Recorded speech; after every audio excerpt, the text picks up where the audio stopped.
ખેડૂત મિત્રો, આજે આપણે દિયોદર તાલુકાના ચમનપુરા ગામમાં આવેલા છીએ, જ્યાં જે ખેડૂતને નિદર્શન રાખેલું હતું એ નિદર્શનના ખેતરમાં અમે આજે ઉભા રહ્યા છીએ અને આપણી સામે જે ખેડૂત છે એ ખેડૂતને આપણે એનો અભિપ્રાય પૂછીશું કે ભાઈ ખરેખર એમોનિયમ સલ્ફેટ વાપરવાથી આપણને શું રિઝલ્ટ મળ્યું.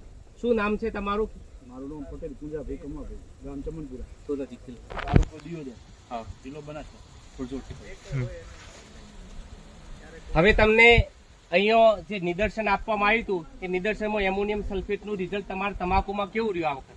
અમે દરસાલ એરિયાને વાપરતા હતા, હા, પણ આ વખતે એમોનિયમ સલ્ફર સરદારનું વાપર્યું, હા, એટલે પત્તાને કોકડવા આવતો તો એ કોકડવા નથી બરાબર બરોબર. અને પત્તાનું ડાળા એ જાડા પણ શું છે અને પત્તાનો વિકાસ બહુ સારો છે. બરાબર એટલે અમારે તમાકુ અત્યારે હાલ બધી ખૂબ સારી છે.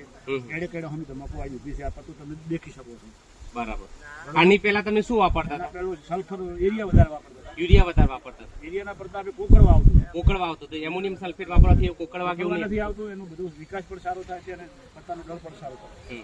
બરોબર. એટલે અમે અમારે અત્યારે હોમમાં મીટિંગ રાખી હતી બરાબર. ખેડૂતોની, હમ. અને આજે બતાવ્યું કે આપણે આ એમોનિયમ સલ્ફર સરકારનું વાપરવું જોઈએ. તો તમે તમારા ગામના ખેડૂતોને શું કહેવા માંગશો કે ભાઈ યુરિયાની જગ્યાએ શું એમોનિયમ સલ્ફર સરદારનું વાપરવું જોઈએ. એમોનિયમ સલ્ફેટ વાપરવું? વાપરવું જોઈએ. બહુ સારો વિકાસ થાય છે, સારું જોઈએ.